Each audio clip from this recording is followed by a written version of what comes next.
Hello dear viewers, welcome to all of you in this video. আমি আজকে শতকরা বিষয়ের যে পাস ফেল বিষয় টপিকস বিভিন্ন বিষয়ে যে পাস ফেলের অঙ্ক থাকে তোমরা নিশ্চয়ই জানো, যারা অভ্যাস করছো প্র্যাকটিস করছো। সেই পাস ফেলের বিষয় নিয়ে আমি আজকে উপস্থিত হয়েছি এবং এই ভিডিওতে আমি অঙ্কগুলি এমনভাবে শেখাবো যে মূল একটি কাজ হবে, সেটা হচ্ছে তালিকা তৈরি করা। তালিকা যদি তোমরা তৈরি করাটা শিখে নিয়েছো, তাহলে এই পাস ফেলের যে কোনো রকমেরই অঙ্ক আসুক না কেন পরীক্ষাতে তোমরা নিশ্চয়ই পারবে। তো যে চারটি অঙ্ক নিয়ে আমি উপস্থিত হয়েছি সেটি তোমরা স্ক্রিনে দেখতেই পাচ্ছ। আমি একটি অঙ্ক করিয়ে দেখিয়ে দেব, তবে অঙ্কগুলি করার আগে আমি একটি কথা বলতে চাই।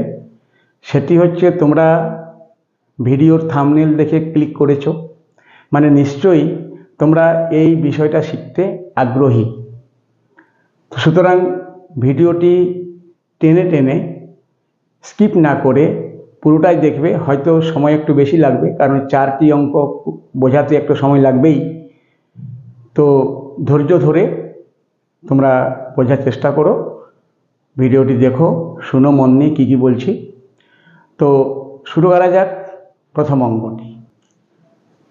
তাহলে আমরা এখন 1 নম্বর অঙ্কটা করছি। 1 নম্বর অঙ্কতে বলা হয়েছে যে একটি পরীক্ষায় 65% পরীক্ষার্থী বাংলায়, 55% পরীক্ষার্থী অঙ্কে এবং 40% পরীক্ষার্থী উভয় বিষয়ে পাস করে। যদি 40 জন পরীক্ষার্থী উভয় বিষয়ে ফেল করে তবে মোট পরীক্ষার্থীর সংখ্যা কত? তো এই অঙ্কটি করার আগে অঙ্কে যে দেওয়া তথ্যগুলো সেগুলো আমরা লিখে নিচ্ছি, তাহলে সুবিধা হবে অঙ্কটি করতে। দেওয়া তথ্যগুলি হলো কি না, 65% পরীক্ষার্থী বাংলায় পাস, তাহলে বাংলায় পাস সমান 65%, এবং 55% পরীক্ষার্থী অঙ্কে পাস, তাহলে অঙ্কে পাস সমান 55%, আর 40% পরীক্ষার্থী উভয় বিষয়ে পাস, তাহলে উভয় বিষয়ে পাস সমান 40%। আর যদি 40 জন পরীক্ষার্থী উভয় বিষয়ে ফেল, তাহলে উভয় বিষয়ে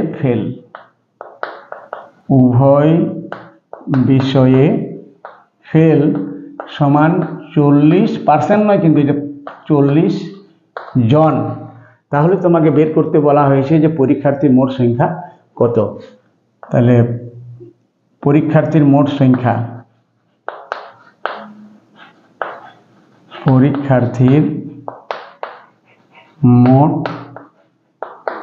সংখ্যা সমান কত? এটি হচ্ছে অঙ্ক। এই অঙ্কটিকে আমরা এইভাবে দেওয়ার তথ্যগুলোকে আমি লিখে নিলাম। এরপরে আমরা আসছি সমাধানে। কিভাবে এটাকে আমরা সমাধান করব, দেখো এইরকমের অঙ্ক আমি একটা তালিকার আকারে তোমাদেরকে শেখাচ্ছি, এবং এই তালিকা তৈরি করাটাই হচ্ছে কিন্তু মেন। তোমরা যদি একবার তালিকাটা করা শিখে নিয়েছো, তাহলে যে কোনো অঙ্কই থাকুক না কেন তোমরা খুব অতি সহজে সেটা করতে পারবে। দেখো তালিকাটা আমি কিভাবে করছি। দেখো এই তালিকাতে আমি 5টি ঘর করলাম। 5টি ঘরের মধ্যে কি, আচ্ছা তার আগে বলছি যে যদি ওই দুটি বিষয় নিয়ে পরীক্ষার্থীরা পরীক্ষায় বসে, তাহলে রেজাল্ট কত রকমের হতে পারে সেটি আমি তালিকাতে লিখছি। না, রেজাল্ট 4 রকমের হতে পারে। কি কি না, একটা হচ্ছে বাংলায় পাস, অঙ্কে পাস, বাংলায় পাস, অঙ্কে পাস, এই এক ধরনের রেজাল্ট হবে। বাংলায় পাস,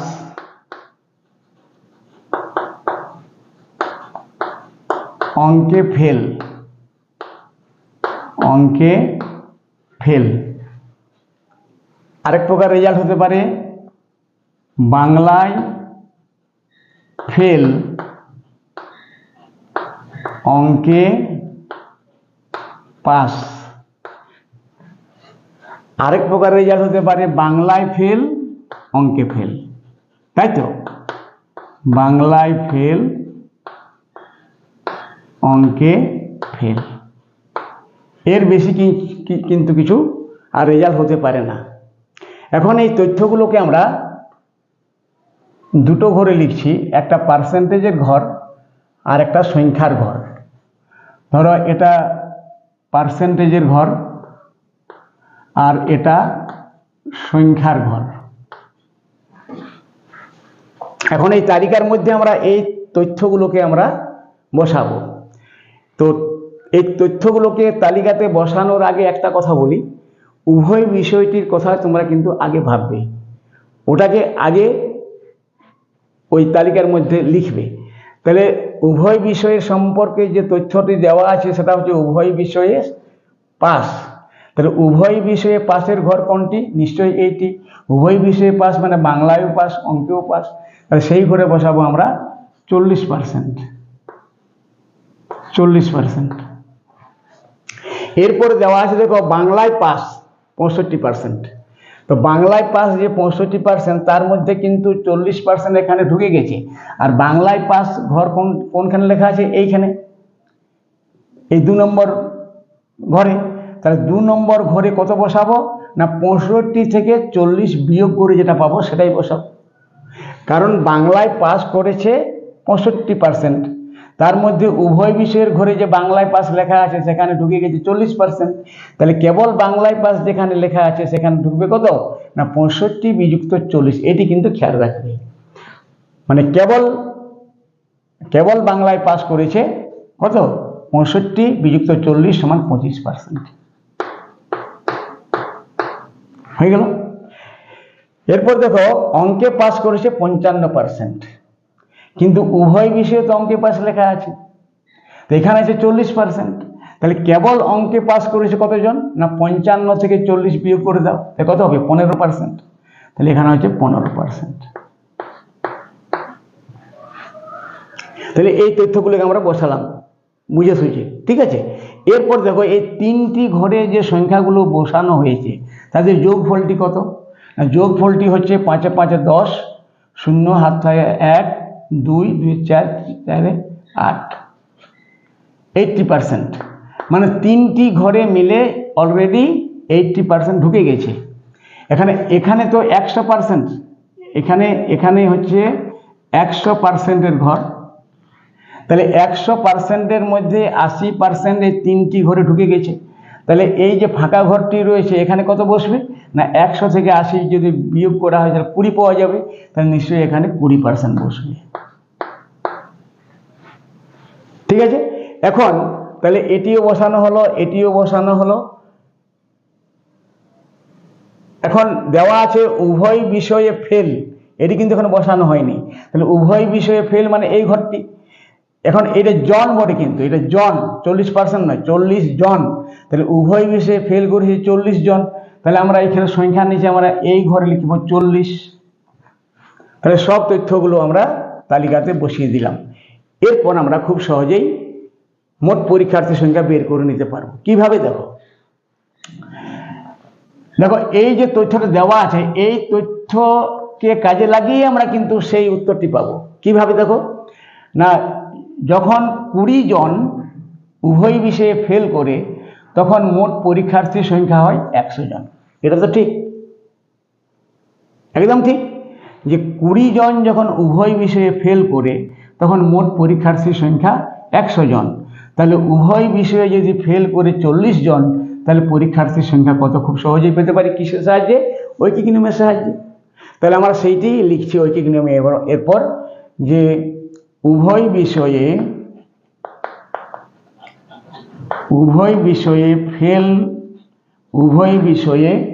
20 জন ফেল করলে 20 জন ফেল করলে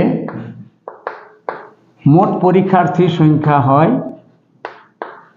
মোট পরীক্ষার্থীর সংখ্যা হয় কতজন? 100 জন। 100 জন। অতএব উভয় বিষয়ে একজন ফেল করলে মোট পরীক্ষার্থীর সংখ্যা হয় কত? 120 জন। ঠিক আছে, তাহলে উভয় বিষয়ে কতজন? 40 জন ফেল করেছে। তাহলে উভয় বিষয়ে 40 জন ফেল করলে মোট পরীক্ষার্থীর সংখ্যা সমান 100/20 গুণিত 40 জন। কাটাকাটি করে দাও। 0 0 5 দুগুণে 10, 40 গুণিত 5 সমান 4 5 20, 200 জন। অতএব মোট পরীক্ষার্থীর সংখ্যা ছিল ওই পরীক্ষাতে 200 জন। ঠিক আছে, এই অঙ্কটির শেষে আমি একটা খুব গুরুত্বপূর্ণ কথা বলতে চাইছি যে এই যে তালিকা, এই তালিকাটি তোমরা যদি একবার করতে শিখে নিয়েছো তাহলে কোনো অসুবিধা হবে না। কেবল আরেকটা জিনিস মনে রাখতে হবে, এখানে দেখো এই যে বাংলার যে রেজাল্ট, বাংলায় পাস, অঙ্কে পাস এবং উভয় বিষয়ে পাস, এই তিনটা বিষয়ের যদি রেজাল্ট একই থাকে কোনো অসুবিধা নেই, করা যাবে। কিন্তু কোনো কোনো ক্ষেত্রে দেখা যাবে, তোমরা নিশ্চয়ই দেখেছো একটা দুটো অঙ্ক, যে হয়তো পাস পাস থাকলো, দুটো বিষয়ে পাস পাস থাকলো, উভয় বিষয়টা ফেল দিয়ে দিয়েছে, কিংবা দুটো বিষয়ে ফেল ফেল দিয়েছে, উভয় বিষয়ে পাস দিয়ে দিয়েছে। সেক্ষেত্রে কিন্তু তোমাকে মনে রাখতে হবে, আমি আগেই বলেছি, একটু আগেই বললাম, যে এই তালিকা ব্যবহার করার সময় তোমাকে যে বিষয়টা সর্বপ্রথম মনে রাখতে হবে সেটা হচ্ছে উভয় বিষয়ের ঘরটিকে প্রথমে দেখতে হবে, ওটিতে বসাতে হবে। তারপর আমি যেভাবে বোঝালাম সেইভাবে করবে, অবশ্যই অঙ্কগুলি হয়ে যাবে। তাহলে 1 নম্বর অঙ্কটি, আমরা যে 4টি অঙ্ক নিয়ে আমি আজকে এই ভিডিওতে উপস্থিত হয়েছি তার মধ্যে 1 নম্বরটি তোমরা বুঝে গেছো।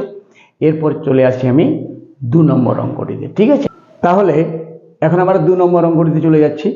দেখো 2 নম্বর অঙ্কটিতে বলা হয়েছে যে কোনো পরীক্ষায় 40% ইংরাজিতে, 30% গণিতে ফেল করলো, উভয় বিষয়ে ফেল করলো 15%, মানে ফেল ফেল ফেল, তিনটেরই রেজাল্ট একই। ঠিক আছে, শতকরা কতজন উভয় বিষয়ে পাস করলো? তা আমি আগেই বলেছিলাম যে ওই জন্য আমি যে 1 নম্বর অঙ্কটি করার সময় যে তালিকাটি লিখেছিলাম সেই তালিকাটি আমি কিন্তু মুছিনি।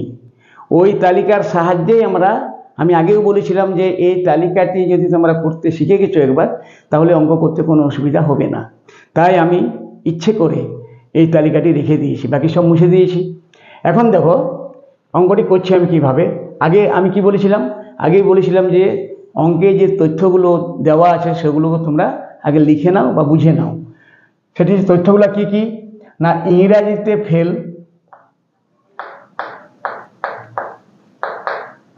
ইংরেজিতে ফেল সমান 40%, গণিতে ফেল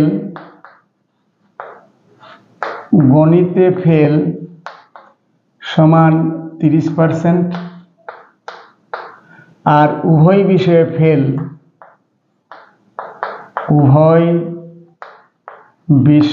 ফেল সমান 15%। তাহলে বের করতে বলা হয়েছে যে কত শতাংশ বা শতকরা কতজন উভয় বিষয়ে পাস করেছে। তাহলে উভয় বিষয়ে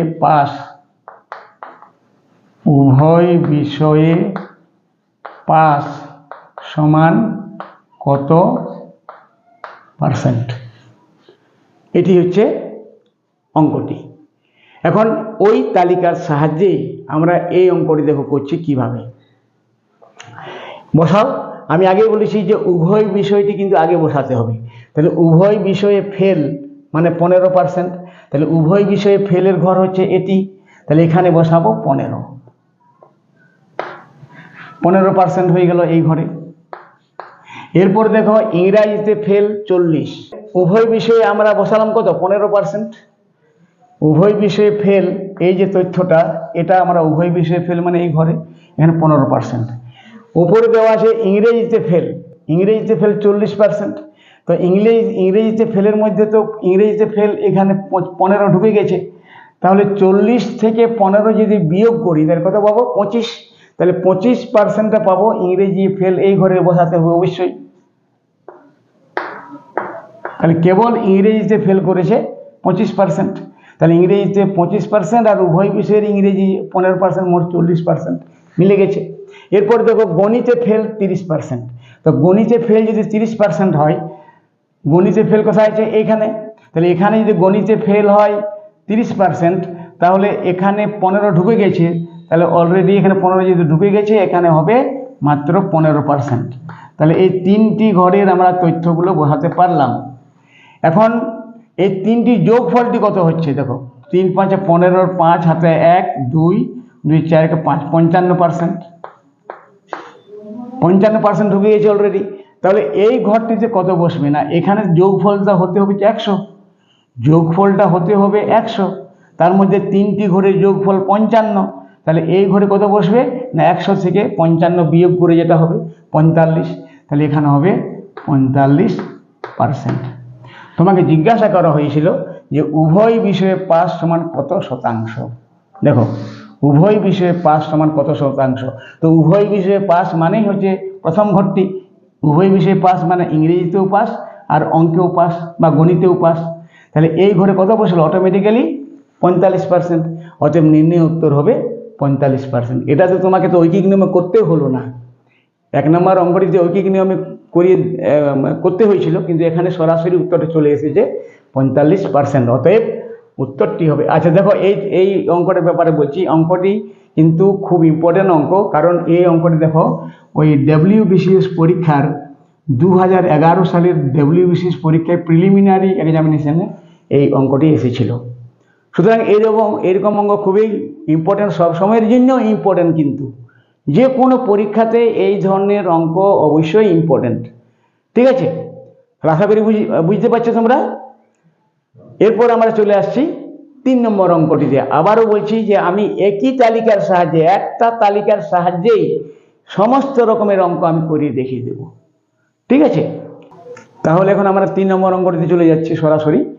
3 নম্বর অঙ্কটিতে বলা হয়েছে একটি পরীক্ষায় 70% ইংরাজিতে, 80% অঙ্কে পাস করে 10% উভয় বিষয়ে ফেল করে, যদি 144 জন পরীক্ষার্থী উভয় বিষয়ে পাস করে তবে মোট পরীক্ষার্থীর সংখ্যা কত। ঠিক আছে, এখানে দেখো যে দুটো বিষয়ের উল্লেখ আছে, সেটা হচ্ছে ইংরাজি আর অঙ্ক, এবং তাদের যে রেজাল্ট সেটা কিন্তু দেওয়া আছে পাস, আর উভয় বিষয়ের কিন্তু রেজাল্ট দেওয়া আছে ফেল। আমি 1 নম্বর অঙ্কটি করার সময় বলেছিলাম যে যদি ওই তথ্যগুলো যদি পাস পাস পাস কিংবা ফেল ফেল ফেল থাকে, তাহলে খাটুনিটা একটা কম হয়, আর যদি পাস পাস ফেল কিংবা ফেল ফেল পাস এই ধরনের যদি প্রশ্নে তথ্য দেওয়া থাকে, তাহলে একটু তোমাকে বেশি খাটতে হবে। সেটা কীরকমভাবে আমি বুঝিয়ে দিচ্ছি আর কি। তো দেখো আমরা সেই তথ্যগুলোকে আমরা প্রথমে লিখে নিচ্ছি আগের মতোই। তাহলে তথ্যগুলো হচ্ছে ইংরেজিতে পাস সমান 70%, আর অঙ্কে পাস সমান 80%। কিন্তু উভয় বিষয়ে যে তথ্যটা দেওয়া আছে, উভয় বিষয়ের যে তথ্যটি দেওয়া আছে সেটা হচ্ছে ফেল, উভয় বিষয়ে ফেল সমান 10%। এটি একটু মনোযোগ দেওয়ার বিষয়। আমি আগেই বলেছি পাস পাস, এখানে যদি পাস থাকতো তাহলে অঙ্কটি অনেকটা সহজ হতো, কিন্তু এখানে যেহেতু পাস পাস ফেল আছে, তাহলে একটু বেশি খাটতে হবে। কীরকম দেখো, এখন আমরা কি করছি, উভয় বিষয়ে ফেল দেওয়া আছে 10%, তাহলে উভয় বিষয়ে ফেল মানে তো এই 4 নম্বর ঘরটা, নিচের ঘরটা, তাহলে এখানে আমরা চোখ বন্ধ করে 10 বসাতে পারি। ঠিক আছে, এবং আমি আগেই বলেছি যে উভয় বিষয়ের গুরুত্ব আগে দিতে হবে এবং উভয় বিষয়ে দেওয়া তথ্য অনুসারেই অন্য তথ্যগুলোকে সাজিয়ে নিতে হবে। অর্থাৎ সেটা কীরকম না, উভয় বিষয়ে ফেল 10, এখন দেওয়া আছে ইংরেজিতে পাস 70, তো ইংরেজিতে পাস এখানে লেখা আছে, এখানে লেখা আছে, এই ঘরে কিন্তু বসানো যাবে না, কারণ ফেল অনুসারে চলতে হবে। এখন ইংরেজিতে যদি পাস করে 70%, তাহলে ফেল কত? 30%। এটা নিশ্চয়ই বোঝাবার দরকার নেই। ইংরেজিতে পাস করে যদি 70%, তাহলে ফেল করে 30%, আর অঙ্কে যদি পাস করে 80%, তাহলে ফেল করে 20%। তাহলে পাসের তথ্য থেকে আমরা ফেলের তথ্যতে নিয়ে এলাম এইগুলোকে। এখন এই তথ্যগুলিকে আমরা আর মানছি না, আমরা এই নতুন যে ফেলের যে তথ্য, সেই তথ্যটিকে কাজে লাগাচ্ছি। আশা করি বুঝতে পারছো। তাহলে এবারে দেখো, উভয় বিষয়ে ফেলের ঘরে ঢুকে গেছে 10 এবং ইংরাজিতে ফেল আছে 30। তো ইংরাজিতে ফেল 30-এর মধ্যে কিন্তু 10 অলরেডি এখানে ঢুকে গেছে। তাহলে ইংরাজিতে ফেল আর কোথায় লেখা আছে? এখানে লেখা আছে ইংরাজিতে ফেল। তাহলে এই ঘরে বসবে কত? 30 থেকে 10 বিয়োগ করলে পাওয়া যাবে 20, তাহলে এখানে হবে 20%। এই ঘরে বসবে 20%। ঠিক আছে। এরপর দেখো অঙ্কে পাস, আমি আগে বলি পাসটা এখন তোমাকে মানে ইগনোর করে দাও। তাহলে অঙ্কে এখন ফেল ধরে নাও 20%, অঙ্কে ফেল 20%, তার মধ্যে উভয় বিষয়ের ঘরে আছে 10, তাহলে অঙ্কে ফেল কোথায় লেখা আছে? এখানে লেখা আছে, তাহলে এখানে কত বসবে? নিশ্চয়ই 20 থেকে 10 বিয়োগ, 20 থেকে 10 বিয়োগ করে যেটা হবে 10, সেটা বসবে এখানে 10%। ঠিক আছে। এখন এই তিনটি ঘরে যোগফল কত হলো? 20, 10, 30, 10, 40%। আর আমরা আগেই জানি এই চারটি ঘরের যোগফল সবসময় 100 হবে। তাহলে এই ঘরটিতে কত বসবে না, 100 থেকে 40 বিয়োগ করে যেটা হয় 60, তাহলে এখানে হবে 60%। তাহলে এই তথ্য আমরা বসিয়ে দিতে পেরেছি। এখন আরেকটি কিন্তু তথ্য দেওয়া আছে যে 144 জন পরীক্ষার্থী উভয় বিষয়ে পাস। তাহলে উভয় বিষয়ে পাস, এই তথ্যটি কিন্তু আমরা লিখতে ভুলে গিয়েছিলাম। উভয় বিষয়ে পাস সমান আছে কত? 144 জন। 144 জন, এটা কিন্তু খেয়াল রাখো, পার্সেন্টেজের কিন্তু নয়, 144 জন। অর্থাৎ এই ঘরের তথ্য দেওয়া আছে। কি তথ্য দেওয়া আছে? উভয় বিষয়ে পাস। তাহলে উভয় বিষয়ে পাস মানে প্রথম ঘরটি, উভয় বিষয়ে পাস মানে ইংরেজিতে পাস, অঙ্কে পাস, মানে উভয় বিষয়ে পাস। তাহলে এই লাইনের এই ঘরে বসবে 144। ঠিক আছে। তোমাকে বের করতে বলা হয় যে মোট পরীক্ষার্থীর সংখ্যা কত। তাহলে মোট পরীক্ষার্থীর সংখ্যা কত, এটা তোমাকে বের করতে হবে। এরপর দেখো আমরা কিভাবে করছি, ঐকিক নিয়মে করছি। কিন্তু এবার দেখো উভয় বিষয়ে যেটা দেওয়া আছে পাস, এখান থেকে আমরা এখানে যাব, এখান থেকে এখানে যাব। অর্থাৎ লাইনটি কি লিখবো ঐকিক নিয়মে, যে উভয় বিষয়ে পাসের সংখ্যা যখন 60, তখন মোট পরীক্ষার্থীর সংখ্যা 100 জন। খুব সহজে বলা যাবে। তাহলে উভয় বিষয়ে পাস যখন, উভয় বিষয়ে পাস 60 জন হলে,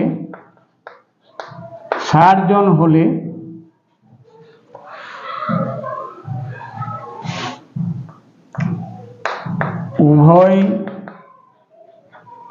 বিষয়ে পাস 60 জন হলে মোট পরীক্ষার্থীর সংখ্যা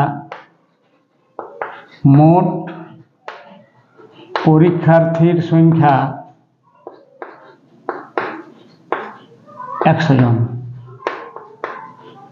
তাহলে উভয় বিষয়ে পাস 1 জন হলে মোট পরীক্ষার্থীর সংখ্যা সমান হবে 160 জন। আর উভয় বিষয়ে পাস 144 জন দেওয়া আছে, 144 জন।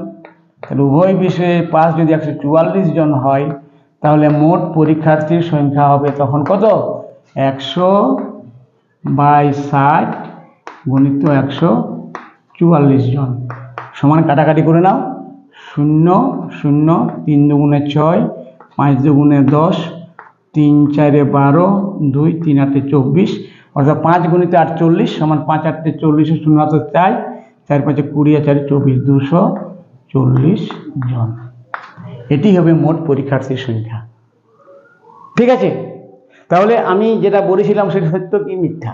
আমি বলেছিলাম এই ধরনের অঙ্ক একই তালিকার সাহায্যে আমরা এই বিষয়ে মানে পাস ফেলের বিষয়ে যা কিছু অঙ্ক থাকবে, যে সমস্ত রকমের অঙ্ক আমরা এই তালিকার সাহায্যে আমরা করতে পারবো। ঠিক আছে, তাহলে 3 নম্বর অঙ্কটিও আমরা আমি কিন্তু তালিকাটি মুছিনি, কিন্তু তালিকা অংশটি আমি বাদ দিয়ে সমস্ত কিছু মানে মুছে দিচ্ছি অঙ্কটি পরিবর্তন হওয়ার সঙ্গে সঙ্গে, চেঞ্জ করার সঙ্গে সঙ্গে।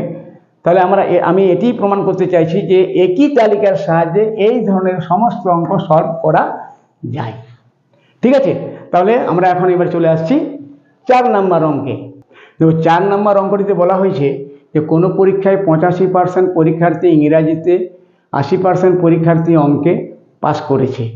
যদি 10% উভয় বিষয়ে ফেল করে তবে শতকরা কতজন উভয় বিষয়ে পাস করেছে। আমি আগেও বলেছিলাম যে এই যে তথ্য মানে pass pass pass, fail fail fail যদি দেওয়া থাকে তাহলে কিন্তু অপেক্ষাকৃত সহজ, কিন্তু যদি পাস পাস ফেল কিংবা ফেল ফেল পাস যদি দেওয়া থাকে তাহলে একটু বেশি খাটতে হয়। খুব জটিল নয়, কিন্তু একটু বেশি খাটতে হয়। সেটা কীরকমভাবে দেখো না, আগে তো উভয় বিষয়ের কথাটি চিন্তা ভাবনা করতে হবে। তাহলে সর্বপ্রথম আমরা কি করব না, অঙ্কে যে তথ্যগুলো দেওয়া আছে সেগুলো আমরা লিখে নিচ্ছি সুবিধার জন্য। তাহলে এখানে লিখে নিচ্ছি যে ইংরেজিতে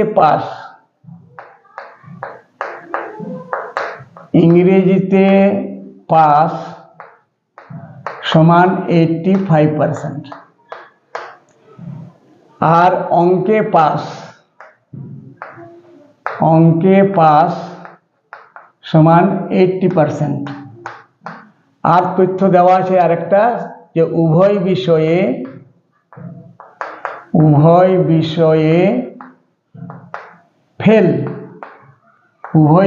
ফেল সমান 10%। এই 3টে তথ্য দেওয়া আছে এবং প্রশ্ন করা হয়েছে যে উভয় বিষয়ে পাসের সংখ্যা কত। তাহলে উভয় বিষয়ে পাস সমান কত পার্সেন্ট, শতকরা কতজন উভয় বিষয়ে পাস করেছে। ঠিক আছে, তাহলে আমরা উভয় বিষয়ে ফেল যে রয়েছে সেইটিকে কিন্তু আগে নজর দিব, কারণ এটি হচ্ছে মেন অঙ্কটি। এই তালিকার সাহায্যে করতে গেলে এই নিয়মটি ফলো করতে হয়। সেটি হচ্ছে কি, উভয় বিষয়ে ফেল। তাহলে উভয় বিষয়ে ফেল মানে ইংরাজিতেও ফেল এবং অঙ্কেও ফেল। ঘর নম্বর 4, সেখানে কত বসবে 10%। তাহলে এখানে 10% বসালাম। এরপর আমি কি বলেছিলাম, যদি pass pass pass fail fail fail থাকে তাহলে সরাসরি বসানো যায়, কিন্তু এখানে আছে পাস পাস ফেল, তার মানে ফেল এই যে তথ্য, এই তথ্য অনুসারেই আমাদের এগোতে হবে। তাহলে এই ইংরেজিতে যে পাস আছে, ইংরেজিতে পাসটাকে আমরাকে ফেলটা বের করে নিতে হবে। তাই ইংরেজি পাস যদি 85% হয় তাহলে ফেলটা কত হবে, 100 থেকে 85 বিয়োগ মানে 15%। এটা হচ্ছে ফেল, ইংরাজিতে ফেল 15%। আর অঙ্কে পাস কত 80%, তাহলে ফেল কত 20%। আমরা এগুলো কেন করছি না, যেহেতু উভয় বিষয়ের যে রেজাল্টটা সেটা ফেলে দেওয়া আছে, সঙ্গে আমরা ফেল অনুসারে চলতে হবে আমাদেরকে, সেই জন্য এরকম করতে হচ্ছে। ঠিক আছে, এখন দেখো এরপরে বসাও। এখন উভয় বিষয়ে ফেল 10% বসিয়ে দিয়েছি। এরপরে দেওয়া আছে ইংরেজিতে পাস আমরা আর পড়বো না, আমরা পড়বো ইংরেজিতে ফেল। 15%, ইংরেজিতে ফেল 15%। আমরা এইটিকে এখন মানে মেনে চলবো, এটিকে আমরা ইগনোর করে দিব। তাহলে ইংরেজিতে ফেল 15%, তার মধ্যে 10% এখানে ঢুকে গেছে। তাহলে ইংরেজিতে ফেল এই ঘরে লেখা আছে, তাহলে এই ঘরে অবশ্যই বসবে 15 থেকে 10 বিয়োগ করলে যেটা হয় সেটাই 5%। ইংরেজিতে ফেল করেছে 5%। ঠিক একইভাবে অঙ্কে পাস এটা আমরা ধরবো না এখন আর, অঙ্কে ফেল কত সেটাই ধরবো। অঙ্কে ফেল করেছে 20%, তো অঙ্কে ফেল 20%, তার মধ্যে এখানে তো অঙ্কে ফেল 10% ঢুকে গেছে, তাহলে আর কোথায় অঙ্কে ফেল লেখা আছে না এই ঘরে, তাহলে এই ঘরে বসবে কত, 20 থেকে 10 বিয়োগ করলে যেটা হয় 10%। তাহলে এই তিনটে ঘর মিলে কত বসলো না, তিনটে ঘরে মিলে বসলো 10, 10, 20, 5, 25%। আর আমরা জানি পার্সেন্টেজের যে ঘর, সেখানে 4টি ঘরের যোগফল সব সময় কিন্তু 100 হবে, 100 হবেই হবে। তাহলে এই তিনটে ঘরের যোগফল যদি 25 হয়, তাহলে এই প্রথম ঘরের কত সংখ্যাটা বসবে না 75। তাহলে এটাই কিন্তু বের করতে বলা হয়েছিল যে উভয় বিষয়ে পাশের সংখ্যা কত পার্সেন্ট, মানে সংখ্যা না, উভয় বিষয়ে শতকরা কতজন পাস করেছে। তাহলে উভয় বিষয়ে পাশের ঘর মানে এই ঘরটি, অতএব আর আমাদের ঐকিক নিয়মও করতে হলো না, সরাসরি ওই তালিকার সাহায্যেই উত্তরটি পেয়ে গেলাম। তাহলে উভয় বিষয়ে পাস করেছে শতকরা 75 জন, এখানে লিখে দিতে পারো। অতএব উভয় বিষয়ে পাস করেছে